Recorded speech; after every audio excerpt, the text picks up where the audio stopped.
Hello everyone, today is the day 10 of the training and here are some assignment questions. So the first question is pick a login screen of https app taskforce.com and write all the possible test scenarios. So once after logging into a taskforce.com, you are able to see the sign in page wherein you have to enter an email ID, password and the submit button. So considering this fields, the email password, the forgot password button and the submit button, I have written some scenarios here. So the first one is verify login page. So for that, you are going to verify if the username field is available or no. So even you are going to verify that the password field is available or no. Verify if the password is protected while entering. Fourth one is verify if the forgot password link is clickable.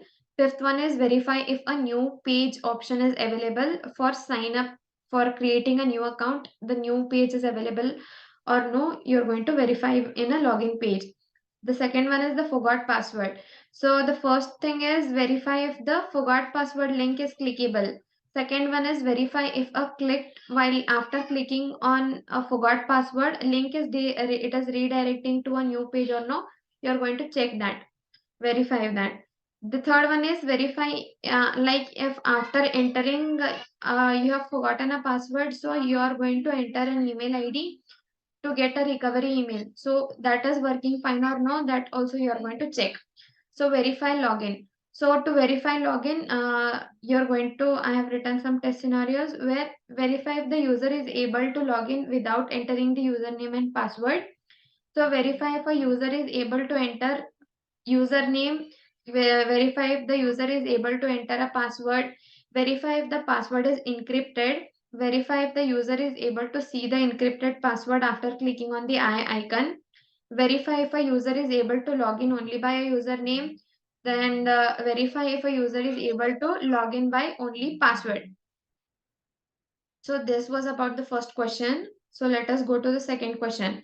So the second question is, let us know which test scenario you will execute in case of smoke testing, sanity testing, retesting, regression testing, cross-browser testing, and user acceptance testing. So when do you go for smoke testing? Smoke testing, it is called as build verification testing.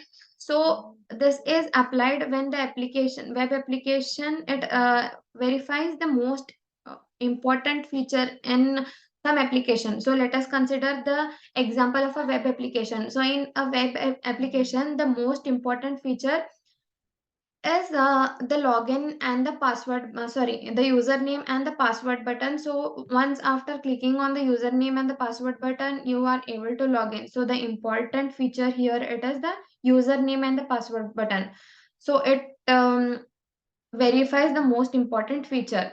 So the second one is the sanity testing. So sanity testing, uh, so it checks whether there is any defect in any page. So let us consider an example in the login page for entering a password. So the password accepts a character of 8 alphanumerical values, and if you are entering 4 or 5 alphanumerical values, so it cannot be taken. So this defect is taken care by sanity testing.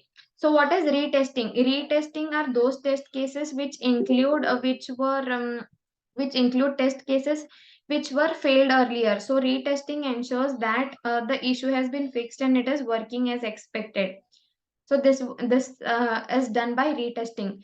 So what is regression testing? So regression testing is a type of testing where you can verify that the changes made in the code base which will not impacting the existing functionality. So for example, these code changes could include any additional new features, so fixing of bugs or updating some existing feature. These all changes should not impact the existing system. So this is all taken care by a regression testing. So the fifth one is the cross-browser testing. So cross-browser testing is a type of non-functional testing that lets you check whether your website works as intended.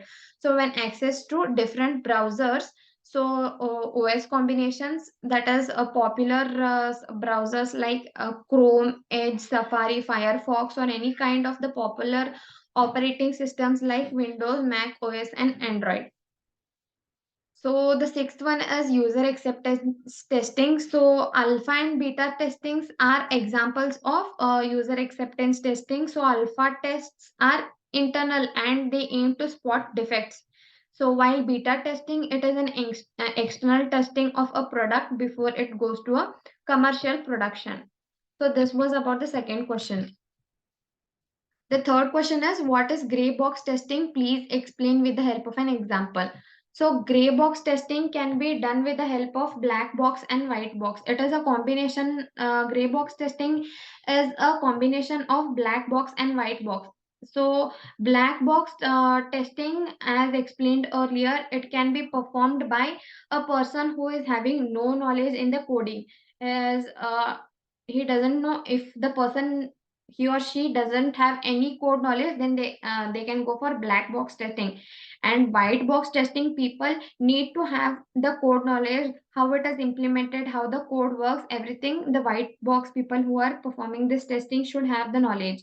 So gray box testing, people who are performing the gray box testing, they, even if they have a partial knowledge of the code and how this code is going to work, even then they can go for gray box testing, as it is a combination of both. You can, if you have even little bit of knowledge in the code, then you can go for gray box testing. So to explain the gray box testing, I have taken an example. You can go to any browser you want. I have taken an example of Misho.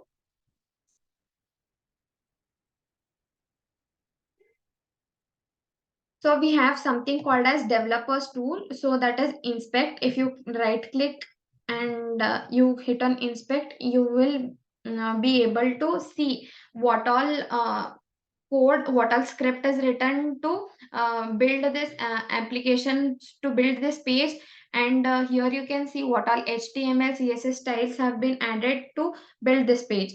So if you click on this arrow and if you hit here, so it will take you where, if you click on woman's ethnic, so it will take you where this woman's ethnic line of code is written. So if you want to make any changes to this, you can simply go here and change this ethnic. I'll just change it to traditional.